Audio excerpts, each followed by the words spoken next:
What's up, everybody? It is time to breathe again on the latest Breath of Fresh Air webcast, streaming live on YouTube, Facebook, and Twitch. Twitch. I almost said the B word, but Twitch. I caught Yeah, don't go that far. Yeah. Get a lot of haters on here. Yeah, Twitch up. Yeah, Twitch won't let me be on their channel, on their website anymore. But y'all see Patrick Brackett with me, Charles Taylor. And Patrick, we have a lot of topics as usual. Another loaded show like last week. So let's jump right to it and start with Lamar Jackson getting the franchise tag on the Baltimore Ravens. Now, on the surface of that, that's not surprising. From what we have heard, the negotiations have not been that great in terms of what deal Lamar Jackson is looking for and what the Ravens are reportedly wanting to give to him. Now, it's a non-exclusive franchise tag, which means teams can throw an offer sheet at Lamar. The Ravens have a chance to match the offer sheet. If they don't, then that team that threw that offer sheet on them and it wasn't matched by the Ravens, the Ravens will get 2 first-round picks in return. So the Ravens pretty much said, hey, look, you can go out there and check out the open market. Now, if reports are true, it is said Lamar Jackson is looking for a deal very close, if not more, than what the Cleveland Browns gave Deshaun Watson, which is a fully guaranteed $230 million contract. So, Patrick, I'll say this. I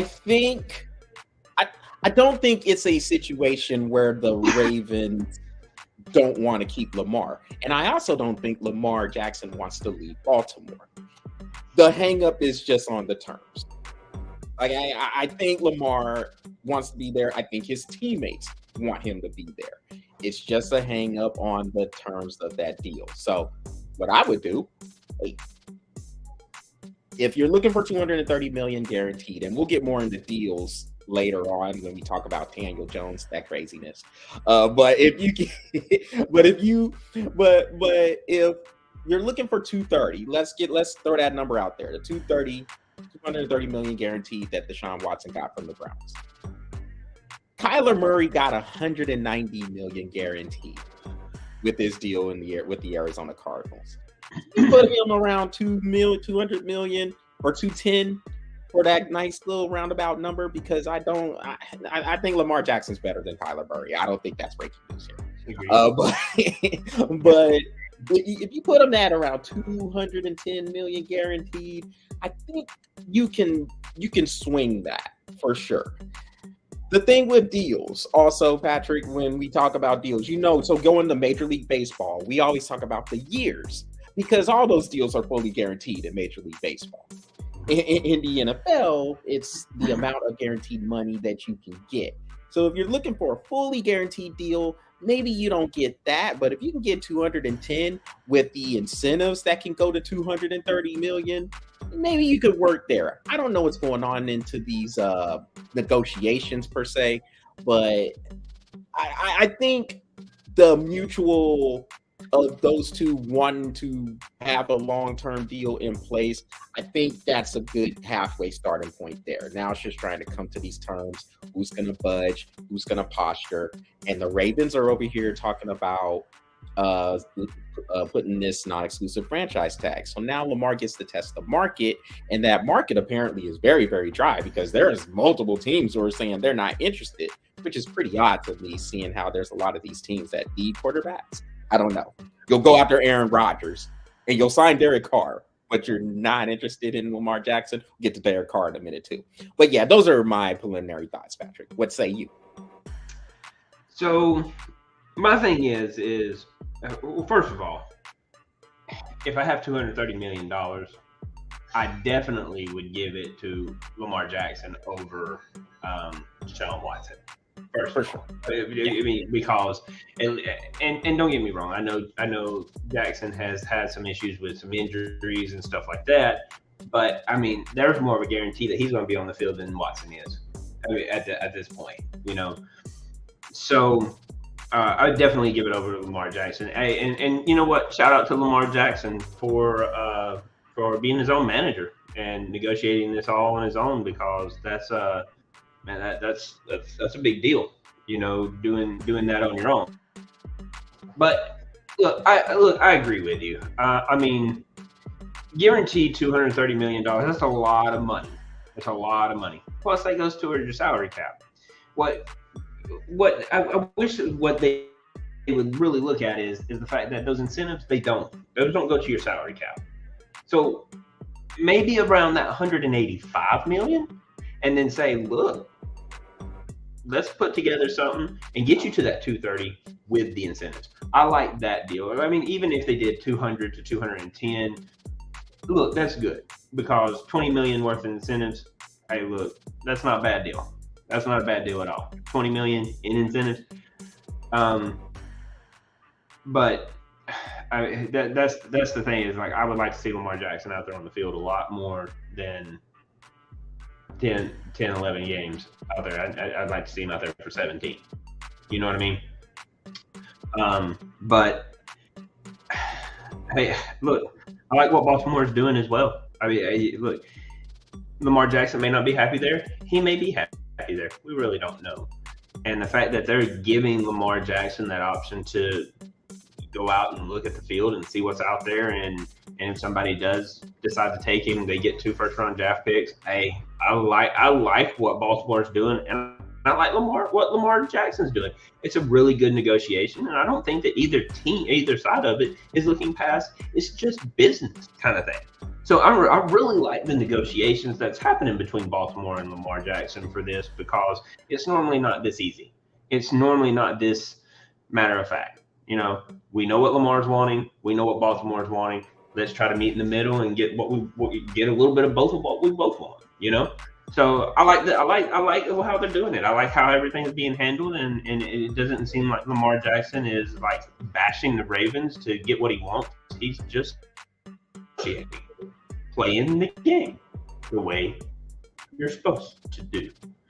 And Baltimore is not doing anything back. They're just playing the game like you're supposed to.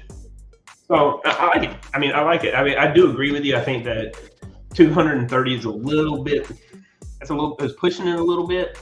But I do understand where Lamar Jackson's coming from, because he is a better quarterback than even Deshaun Watson is.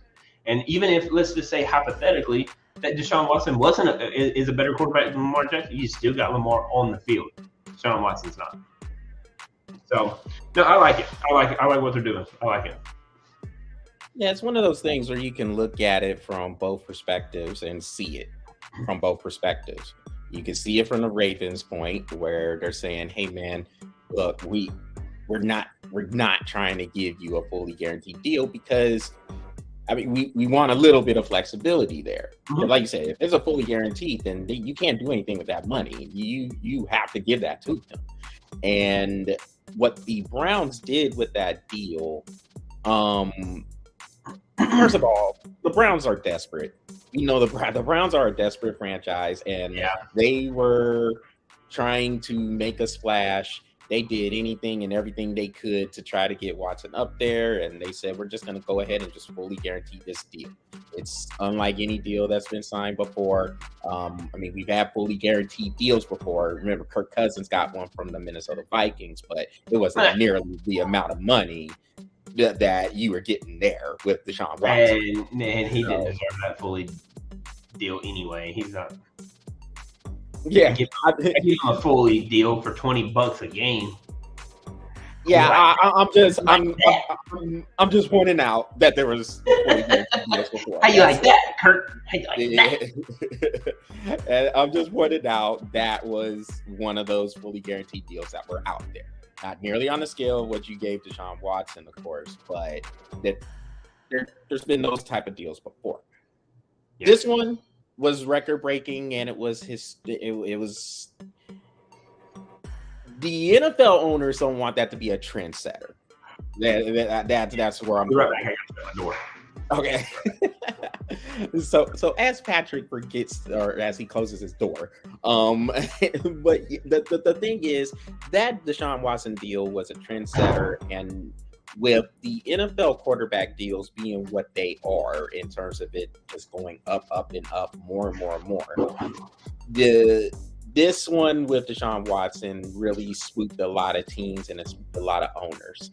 And I think there is want to try to tone the temperature down a little bit when it comes to these contracts. I'm sure.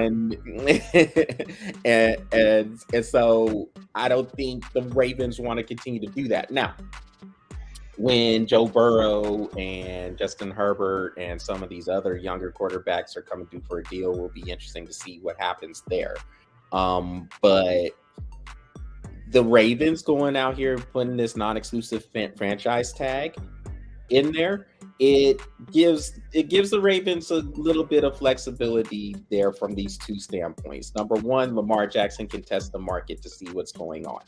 And apparently a lot of these teams, from the Atlanta Falcons to the Carolina Panthers to the Washington Commanders to the Miami Dolphins to the Las Vegas Raiders, these 5 teams have all come out very quickly, mind you, to say, no, we're not interested in Lamar Jackson. Again, that's very odd to me, seeing how your team, like all these teams, they need quarterbacks.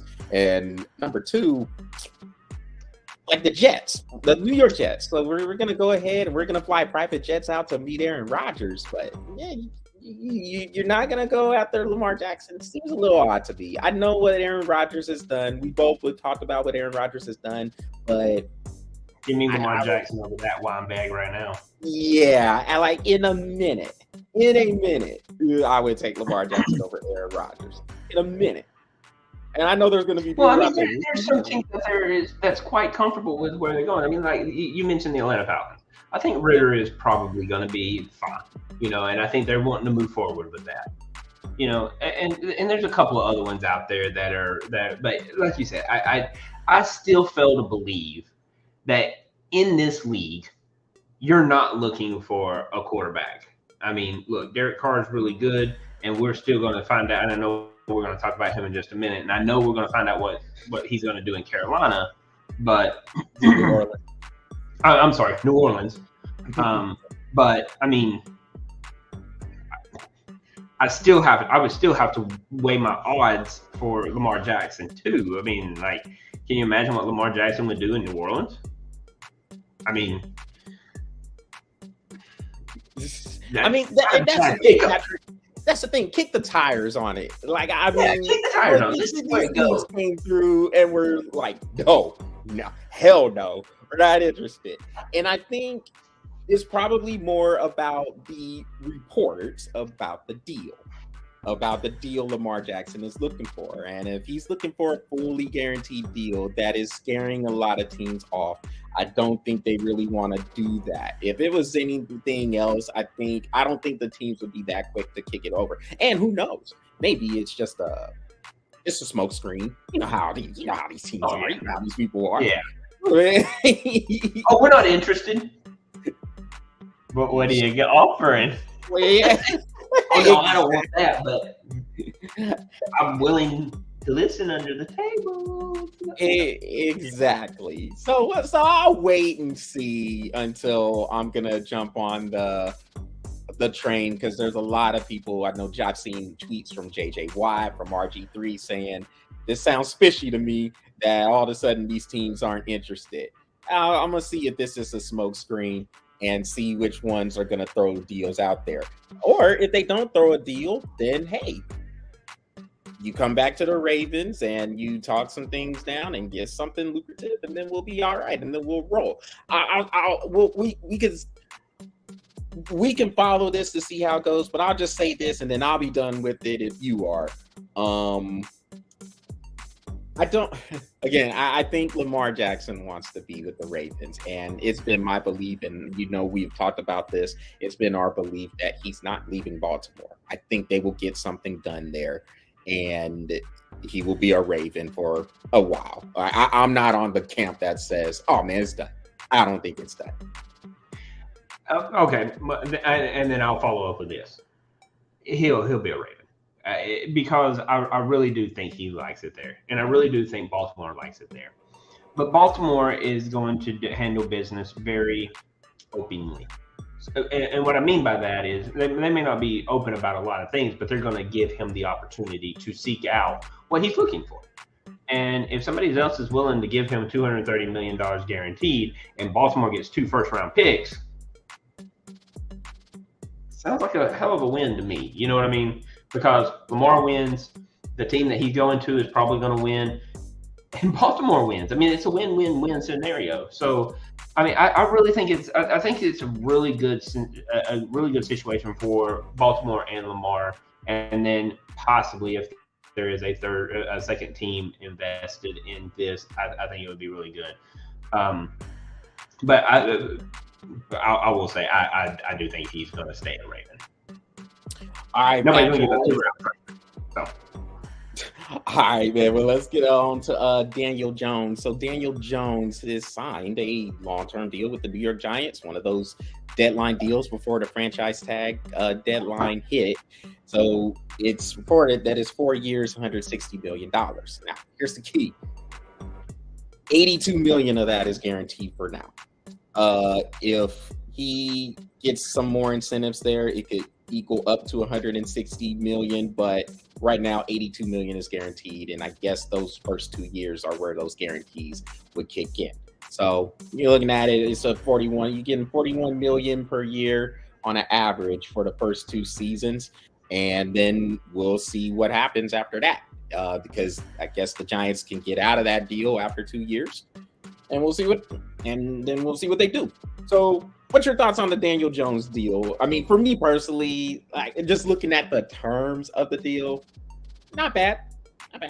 Well, I mean, it goes along the lines of a lot of what we say. You know, it's hard to be in a long term. Hey, Google, stop. Sorry, I don't know why she's going crazy on me. It's hard to be in a long term technology like that. I know, right? It's always in your business. Stay on my business. But it's hard to be in those long term deals. So I really like what Jones and the Giants has done. You know, 2 years guaranteed, and the option to move on for both parties. I like it. I really do, because you're not in a committed relationship where you're married to this person and you don't know if you're gonna like them or not. You know what I mean? So I like it. I like this deal. This is probably one of my favorite deals I've heard of in a long time. Yeah, and the Giants on top of that, so you get Daniel Jones signed and you put running back Saquon Barkley on the franchise tag. So I think this is a pretty productive day for the Giants. Yeah, you can you get the quarterback locked up, and on top of what you just said, Patrick, about the quarterback, about Daniel Jones being locked up for at least the next couple of seasons, who are you gonna get? Like, I mean, that's the thing. Like, a lot of people will say, "Oh, you need to move on from this quarterback or whoever." Who are you replacing these people with? Are you willing to move up? So, especially if you're the Giants, you just made the playoffs. So are you willing to try to trade up and move up to get one of these quarterbacks? If you were going to move on from Daniel Jones, you're going to trade up, give up some more assets to try to draft whoever it is, whether it's Bryce Young, CJ Stroud, Will Levis, give me a break. Anthony Richardson, give me a break with that too. Are you going to move up and get one of those dudes? I don't think you're really trying to do that when you have a guy who actually had a good season, because Daniel Jones has struggled in his career. You get Brian Daboll to come on down. Of course, we know he was with the Buffalo Bills as the offensive coordinator, was very instrumental in Josh Allen's development. So he had Daniel Jones had by far his best season with Brian Daboll there. And I think with him being there in the fold, you have a foundation that is being built there. And that's something that has been missing for a long time with the New York Giants. So yep. I'm with you. I like the deal. It from the standpoint of looking at it from annual money, it could be, it looks a little high. I can understand what people say it looks a little bit high for Daniel Jones, but guaranteed money. is what you're looking at here. And on top of that, look at this. Look at the season Daniel Jones had. I mean, this is the first time that the Giants made it into the playoffs in several years. So, I mean, do you trade up to get one of these other quarterbacks that's not proven yet? No, I like what dude. I like it, man. Stick with Daniel Jones and see where it takes you. And you got 2 years with it. And if you don't like it where it's going, then you have a valuable asset for a trade. It's not a big deal. I like it. And you can say the same thing with this deal that the Seattle Seahawks gave Geno Smith. 3-year deal, $105 million. Hey, you got a good quarterback there. See what you can do from it. I think what's happening, Patrick, is speaking on the Daniel Jones deal and on what the Seahawks gave to Geno Smith. We'll discuss Derek Carr here next with the New Orleans Saints. But I think what these coaches and the general managers are saying is, if we have a good quarterback, maybe if we do build around him a little bit, we might be able to win some games. Yeah, I think there's starting to be a little temperament when it comes to the quarterback market, because everybody is trying to do what they can to get the next great quarterback. Everybody's quarterback crazy. ESPN markets it. It's a quarterback-driven league. All this crap that gets said all the time about quarterbacks. I think what you're seeing with some of these deals are, if we have a good one, let's build around them. Let's see where it goes. And if it doesn't work, okay, now we can go and look at it later on. But these quarterbacks, I mean, Daniel Jones is 25 years old. So if he's 25 years old, you could definitely build around this dude and see what you get, or what you can get from him. If you're the Giants, you done franchise tag Saquon Barkley. Now get him some receivers. Go ahead.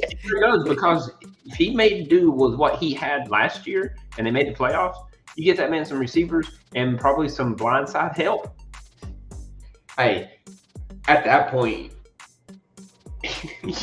you got to see where that goes. You have to.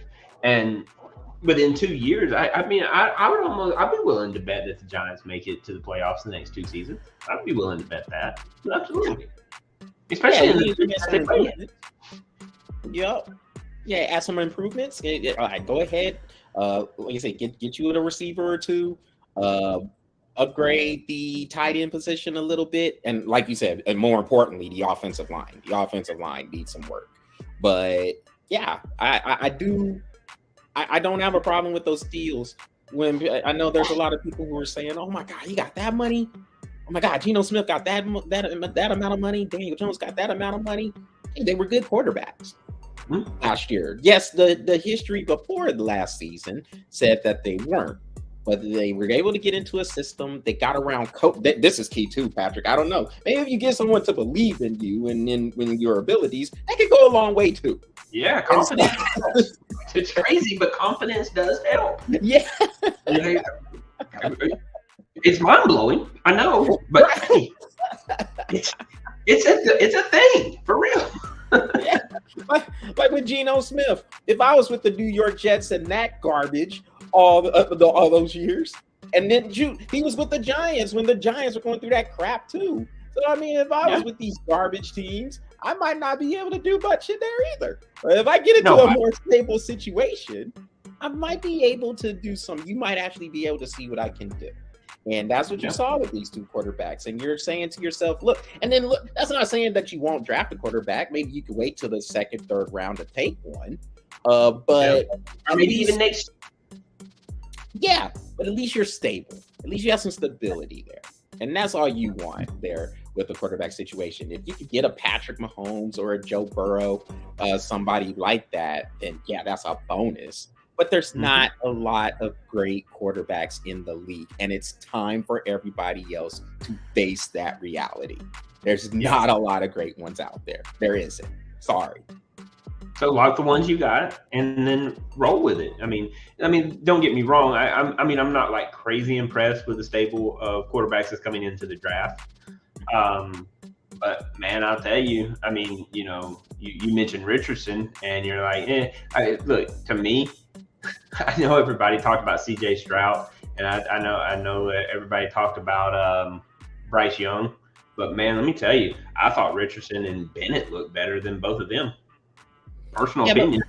But Patrick, did you think Richardson? And we're going to jump on Richardson here in a little bit. But did you think Richardson was very good at Florida when he played? No, but he looked good in the combine. Patrick, that's short and shorts.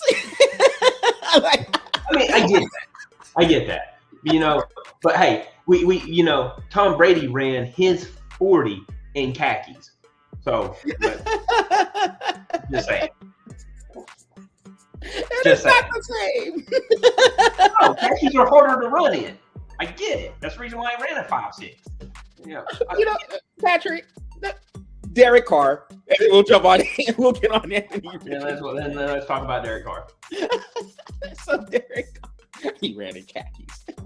So Derek Carr. I know 5 minutes, but he ran in khakis. I know, but Derek Carr. So Derek Carr. Derek Carr, as we have mentioned, he signed a long-term deal, 4-year deal, with the New Orleans Saints. So this one, I think, what was it? Was it 4 years, 140 or 150 million? I think it was 140. Is that what it was? I think it was 140. All right. So, all right, yeah. It was either 140 or 150. One of those. But either way, let's say, I mean, he's getting 35 mil on average if everything works out right. I don't know how much the guaranteed money is with that one. But he's the Saints quarterback. And I think this is what happened here. So it had been reported the New York Jets were talking to Derek Carr, and they had told him he could be a Hall of Famer if he's able to get with them and do some things. Now, I don't think Derek Carr is going to any Hall of Fames, but it looks like the New York Jets are all in trying to pursue Aaron Rodgers, and I think that was the case even before Derek Carr entered the equation. So I can see Derek Carr talking to the Saints, and the Saints wanted him. This was one of their top priorities to get a deal with them, and you go ahead and get it done, get him signed. Yep, sorry. 4-year, $150 million contract. That includes a $28.5 million signing bonus and a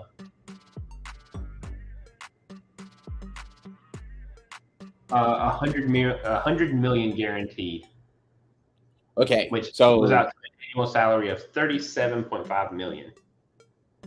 Okay, so $37.5 million per year on an average for each year, and you said 100 guaranteed, 100 million guaranteed. 100 guaranteed with a $28.5 million sign-on bonus.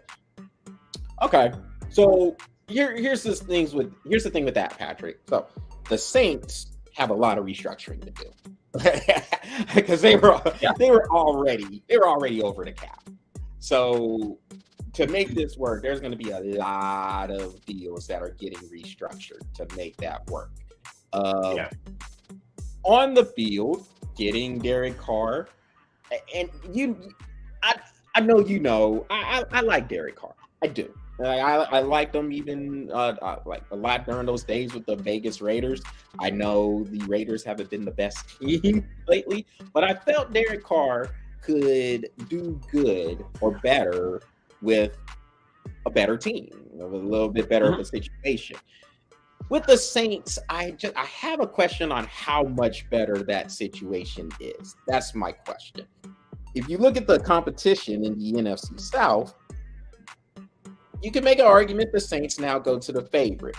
Tampa Bay lost Tom Brady. We'll see what the Falcons are able to do in the draft and in free agency. Like you had mentioned earlier, they have Desmond Ridder playing as quarterback, and I think I'm with you. I think they'll be okay there.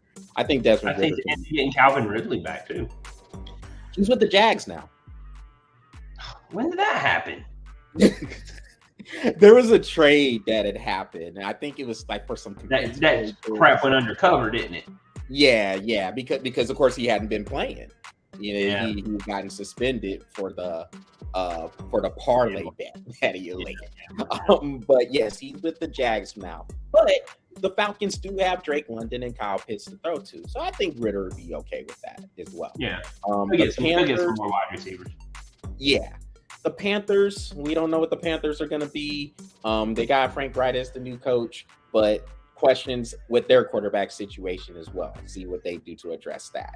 Right now, it does look good for the Saints to win the NFC South with Derek Carr there. Now, there's going to be a lot of restructuring with deals. We got to see if people get signed, whether they become free agents, what they do with all that. But looking at it, I mean, the Saints have some people. They have Michael Thomas, if he can ever stay healthy, which that doesn't seem like that will ever happen ever again.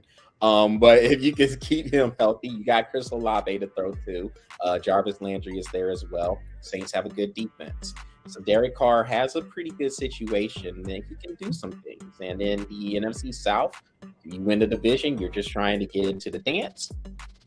We'll see. We'll see what they can do. But they definitely upgraded from Andy Dalton and Jameis Winston. Absolutely.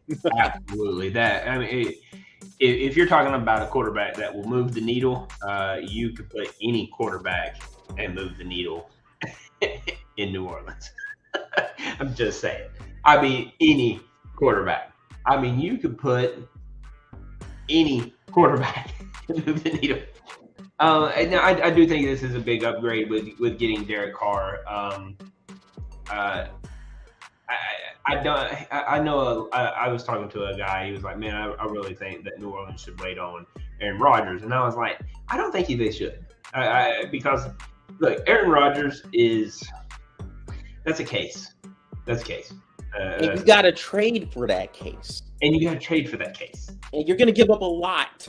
And Derek Carr is available. I mean, he's not with any team. Raiders released him. He's done. So no, I think this is a good pickup for them. I mean, I'm with you. I did like Derek Carr. I do like Derek Carr, and I think this is a good. I think this is a good addition for the New Orleans Saints for them to especially move into a position like you said. I would put them as a favorite to win the South, but it's still got to see what the other three teams do. And I do think Atlanta's going to be much better this coming year than they were for the past three seasons. But I mean, that's a huge pickup for them. I like it, and I don't really want to say that does put them as a favor to win the South. Your trash can is right there by you, right? So it is right there. All right, yeah. But it's a good pickup for them. I was hoping they didn't pick them up, but they did, so it's good to go. And like you said, Patrick, it's just it costs you money. Yep. Whereas if you go for Aaron Rodgers, you're going to inherit that albatross of a contract with the headaches, with the drama, and it's going to cost you a lot. You're probably talking. The Packers are probably going to want 2 or 3 first-round picks, 2 second-round picks, some players, and everybody's firstborn child on top of the stick of gum. And yeah. so you don't want to do that. They want social security numbers. Yeah. Background checks. They want everything. I want your benches. I'll take your stadium. I want your stadium too. All fair, Roger, where are we going to play? Don't matter. I want your stadium. And 7 first-round draft picks. And all your firstborn child. Because they're all going to play for Green Bay. You don't want to deal with that, man. You don't want that headache. So yeah, I'm with you. A good pickup by Derek Carr, and the price for the quarterbacks. I mean, that's the growing rate now. Shoot, if Daniel Jones is going to get 41 million on average, you get Derek Carr for 37.5 billion. That's a steal. Especially with what you got. I mean, Andy Dalton. That's a steal. I mean, they pretty much just stole candy from a baby getting Derek Carr at that price. So, so Patrick, let's get on this Anthony Richardson topic because my man said the Tom Brady running in khakis is still funny to me, but it's always funny to me. I mean, like every time but he lasted 6.1 seconds. What? Can't run. But Anthony Richardson, just wowing people at the NFL scouting combine in Indianapolis last week. So you got that? Yeah. You stuttered all the way through it at Indianapolis like 4 times. Yeah. Because it was because I was like in Indianapolis at Indianapolis. I got all caught up. All right. Let's start that over. NFL scouting combine in Indianapolis. There we go. There you go. Really good. It's like you've been doing this before. A little bit, man. I had to go back to the Hooked on Phonics school just real quick, just a real brief. Is that the reason why you turned away? Okay. Yep, exactly. Yep. That's where we're going on that. Yep, that's why I was like, wait a minute, Hooked on Phonics? Okay. All right, we're computed.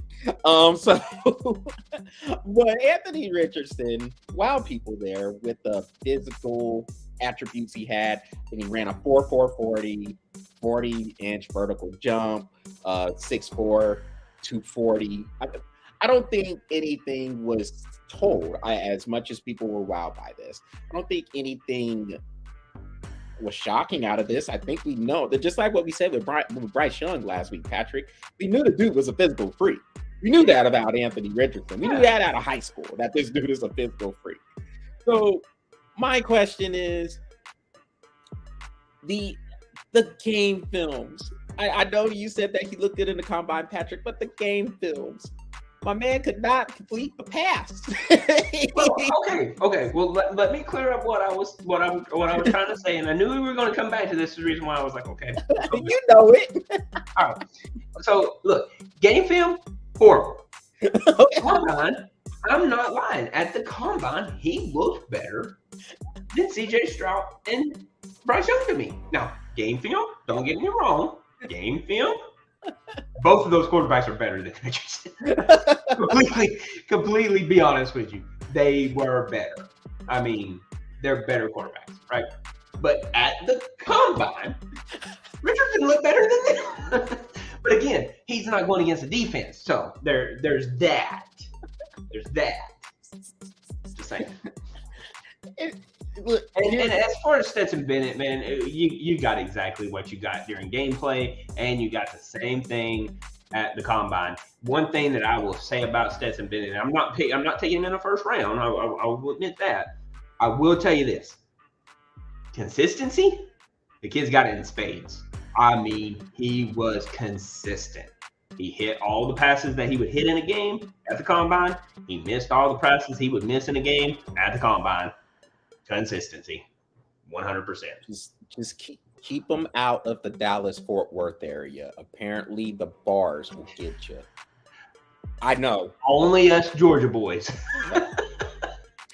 Believe me. Yeah, I know. being a resident of this area, Clubs could sneak up on you, and apparently they got Bennett to the point where he wanted to knock on doors at 6 a.m. Hey, bro, let me tell you, it's not just the Dallas; it's the Texas clubs for Georgia boys. They get us. They get us. And you'll drink on that. I got you. Well, but real quick with Anthony Richardson, he is a very, very talented guy, raw talent, like really raw talent. So it would definitely have to be, if someone is going to draft him, I think it definitely has to be, and this isn't to say he won't, that he can't surprise us. and be a guy who could just take over once he gets those rings. But just looking at the game film and just how raw talented he is, you like to see him get a little bit of polish, maybe get into a situation where there is a more veteran QB there and he can learn underneath him. The problem is if he's going in the top 10, if he gets drafted in the top 10, he's probably going to have to play immediately.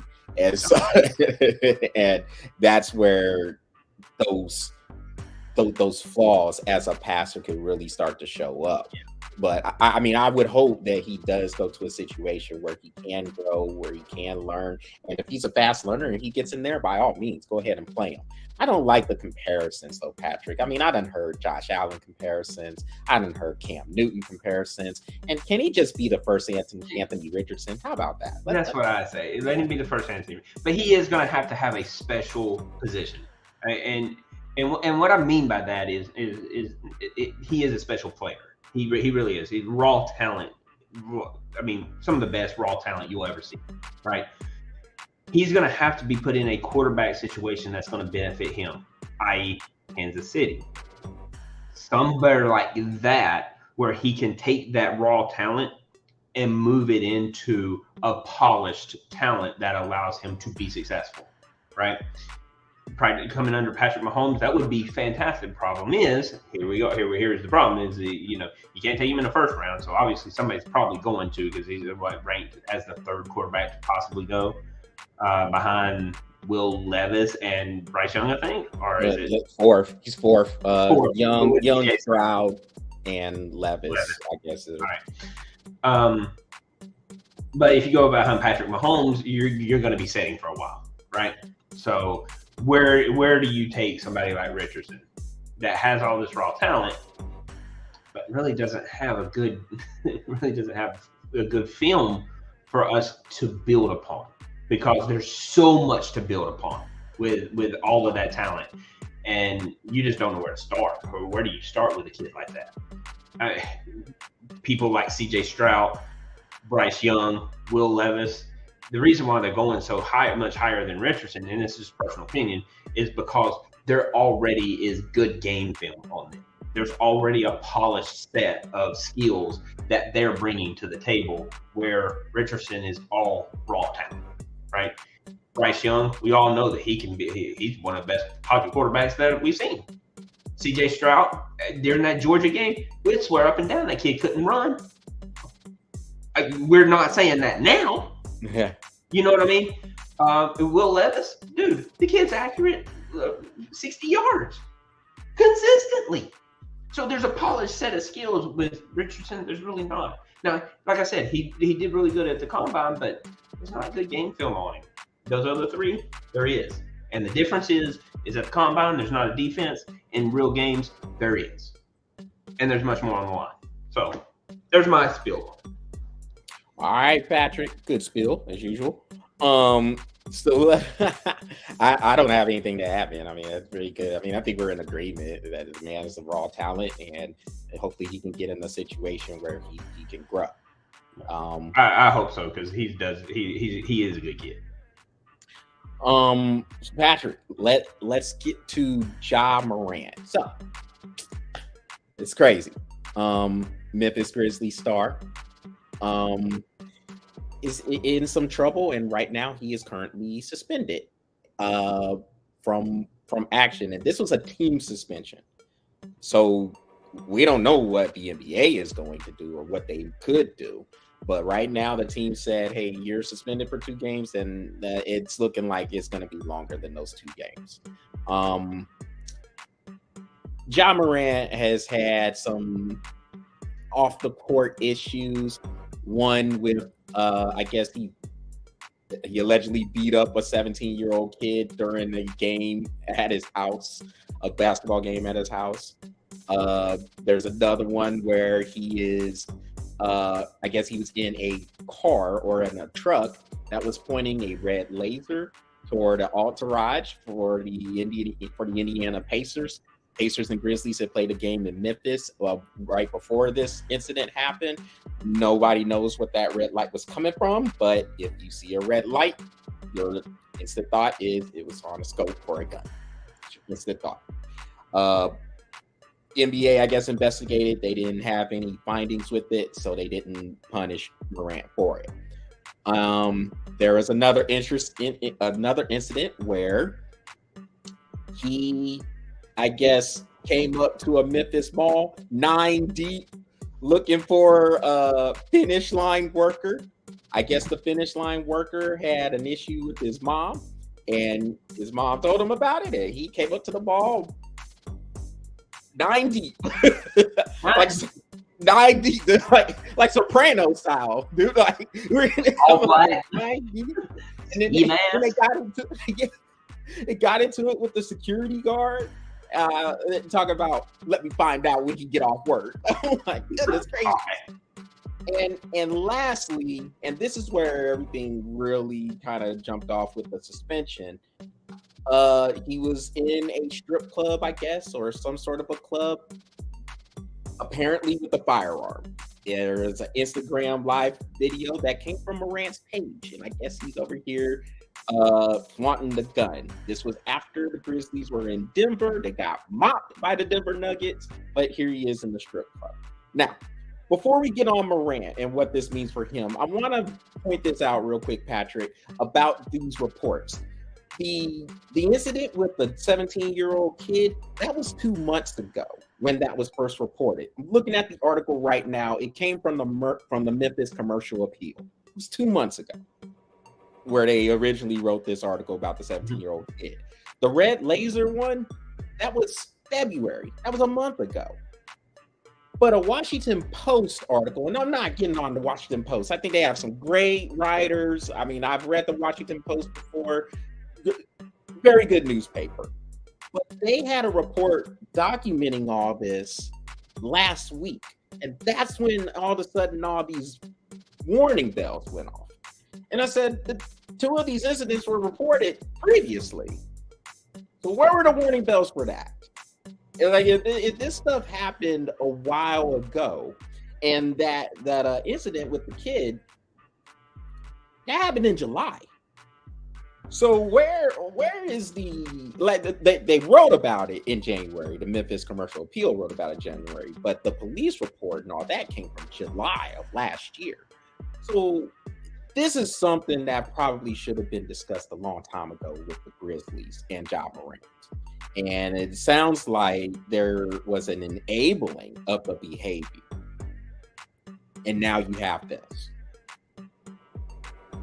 Seems Morant's got to get some things fixed. It's going down that road where it could be very bad. Yeah. I mean, like you said, we see that the 2-game suspension happened from Memphis, which is in-house organization. Look, NBA probably knows more than what they're releasing right now. Let's be honest. Because NBA is going to, obviously the NBA has to cover their name, and that first and foremost for the NBA, we get that. You know, you don't cover yourself. Lawsuits come out, you start losing money, your $1 billion and billions of dollars tend to become millions and millions of dollars, and God forbid we lose a zero on all of our money, you know. And I'm with you on that because I don't want to lose any zeros on mine. I just don't want to put some on there. You know, let's be honest. Mm-hmm. So NBA knows probably more than what they're leading on, and they're probably going to develop a case against Morant for all of this. But look, plain and simple. Let's go back to Morant and let's talk about morals. All right, look, 17-year-old kid. Okay, look, if that 17-year-old kid and you're mad at him because he waxed your ass on a basketball court, bro, get over it. Get over it. So what? So real quick, Patrick. So I guess the story with that one was they were, you know how it is. We're checking the ball up. Someone scores, check the ball up. I guess the kid threw the ball kind of hard at Morant. Morant got upset and allegedly punched him. Okay. Well, which honestly is probably even worse than what you were describing. But yeah, now it's even worse because so Morant can't take the heat now. All right. So first of all, he's 17 years old, bro. Come on, he threw the ball at you a little hard. So what? Put the ball in the basket and hurt him where it hurts the most. Not on his face, on the scoreboard. All right, let's be an adult about it. You are playing for the Memphis Grizzlies, and you're carrying a high-profile face for an organization. You might want to keep your mouth shut and score some baskets, because you are the millionaire. The 17-year-old kid is probably just one of your son's friends. Get over it. Grow up. First of all, grow up. All right. Second of all, going into a mall 9 deep because you're feeling confident about yourself, about beating up a 17-year-old, again, dude, I'm not even going to say it loud. I'll just say it under my breath. Yeah. Now, what a baby. Get over it, dude. Now, I will say this, Patrick. Look, because if you have that relationship with your mother, and your mother is saying, "Hey, this worker is getting on me, he's harassing me," or whatever the case, I can understand you going there trying to take up for your mother. 9 deep, though. 9 deep. Go by yourself. Go by yourself. That way he looks like, I mean, look, you're not going out there to beat him up. You're going out there to have fun. Look, bro, that's my mom. Let's cut that out. That kind of thing. Let's have an adult conversation. Nobody's trying to get beat up. Let's have an adult conversation. That is my mom. Bro, come on. You know what I mean? If it persists, then they go to the cops. That's what they're paid to do. Come on. 9 deep. 9 deep. Come on. Come on, Morant. Grow up. You're not a thug. You live in a high-end neighborhood. We all know. At $31 million a year, we all know you're not a thug. A wannabe thug, maybe, but you're not a thug. Call the cops. It irritates me when people are like that, man, for no reason. And here's the thing, Patrick. He's 23. He has a chance to clean the stuff up. Mm-hmm. You get a lot of stuff. Some people, when they're 23 years old, I mean, shoot, we were 23 years old before. We didn't really know how to act. I mean, we didn't do anything crazy like that, but we didn't. But we had our moments where we didn't know how to act. This dude's got a lot of money coming to him. He's basically the face of Nike now, or one of the faces of Nike. Lots of money, lots of people pulling at him. It's a lot to deal with. And I think, and I'm not excusing these actions by me saying this, but I don't think he knows how to handle it all right now. And you have a lot of people who have enabled him. He's got a crew that's enabling him. And 8 of them. Yeah, and he doesn't know how to deal with it all. So he's basically got this Teflon persona right now of, I can do whatever I want. Who's going to touch me? Yeah. Well, first of all, now here's my next question. Out of 8 of those people that you hired, not one of them have a bit of sense? Don't seem like it. I don't know. I mean, and so now let's rewind and say, look, Morant, look, I understand. I'm going to sympathize with you now. I understand you're 23 years old.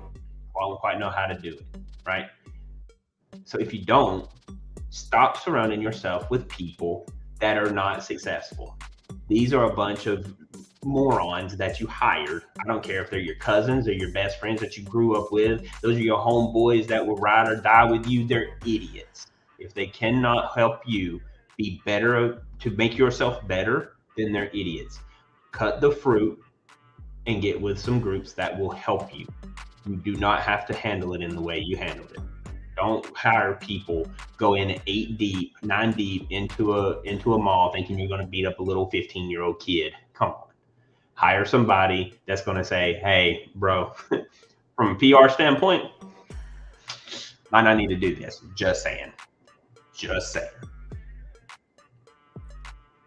Well, Patrick, on that note, let's end it on a good one. Okay, let's do that. Please, because the last 2 topics, man, I'm about to judo chop somebody. Yeah. Stat padding. How about that, Patrick? Oh, yeah. I forgot about this. Okay. Yeah, man. Let's get off some stat padding talk because there's been a lot of I don't even want to call them analysts. The people who are on ESPN these days, we know what they're about. It's a bunch of just hot lava, garbage take artists who want to get clicks. We know that about ESPN these days. Kendrick Perkins, it came out and is saying Nikola Jokic, your two-time MVP, Nikola Jokic, is stat padded now. I thought that was an idiotic opinion, but that's kind of what you get when you watch ESPN's debate shows. Whatever. But then you have Giannis Antetokounmpo out here missing the free throw on purpose so he can get a triple double. And that right there, Giannis doing that. And maybe he was doing it for some sort of entertainment value, some sort of a joke or whatnot. But I was a little bit shocked to see that from Giannis. Giannis is normally the guy, he's not really worried about stats like that. He knows he can get the stats anytime he wants. He's the best player in the world right now, if you ask me. But him doing that seems a little shallow to me. The stat padding thing is just, it's funny. The argument and the points and the takes that are out there about it, it's just really funny. You heard it all the time with Russell Westbrook. You heard it a little bit with James Harden, and it's still a little bit, well, obviously from the stuff that I just said, still a lot in the equation. When Giannis does something like that, that's stat padding. There were some times when Russell Westbrook, it looked like he would just shoot the ball because he knew he was going to miss it, and then go ahead and get the rebound. Get the rebound and then put it back up, and we caught him. Yeah. Okay, yeah. But I don't think stat padded in years. Yeah. What he needs to do is pad the bench and sit there for a minute. Come off of it every now and then. But I don't think, when I see Nikola Jokic play, I never sat there and said he's stat padding. That never entered. What did he do to get the comment that he's stat padding? Because I mean, look, every time I've watched him, that man is hustling up and down the field. He's getting blocks. He's getting steals. He's scoring points. He's getting rebounds. I mean, it wouldn't surprise me if the guy's averaging a quadruple double right now. That's not. To me, it's not stat padding because, personal opinion, he has to do this for his team to win. That's not stat padding. That's MVP. That's what I see. So I don't know what he's doing that requires a comment that he's stat padding, because to me, he's carrying the weight of Mile High City on his shoulders, and he's still dunking the ball. I don't see the problem right now. I just think it's funny. Before we get out, man, I just think it's funny just hearing people just like, he's stat padding. I'm like, ugh, what? Why is that a thing? That's just like inverse analytics for tanking. Like, why is that a thing? Yeah. That's the worst analytic. You have tanking. We're gonna tank to get first round draft pick, and then you hear ESPN. Oh, I think they should tank. I think they should tank the whole freaking season to get that first round draft pick, because that one player is going to turn their whole organization around. No, not really. Last time I checked, it takes 11 people on offense. It takes 11 people on defense in football. It takes 9 people in baseball. It takes 5 people in basketball. One person does not play all 5 positions at the same time. You still got to have 5 people out there. You might want to do your research. ESPN, because that crap doesn't make any sense. Well, Patrick, on that note, that will conclude this edition of the Breath of Fresh Air webcast on YouTube, Facebook, and Twitch. Golly, I cannot say that word today. Ooh, dude, we're going to put you through. Sorry, Twitch. Sorry, Twitch. It's been a day. Y'all really are trying to say your name right. He just can't get. He ain't. You're right now. Not tonight. Not tonight. Y'all make sure y'all go to the Breath of Fresh Air YouTube channel, smash that subscribe button, and keep the likes coming. No, follow the Facebook page. Yup, I know. We're gonna do this whole show over again. Just this last Breath of part. Fresh Air at 8:30 because we're gonna do this whole show over again if he can't get right. Just the beginning and the ending. Everybody take care and enjoy the rest of the week. And we will see you soon, whether that's through a shorty or through the webcast. We will see. But until then, y'all take care.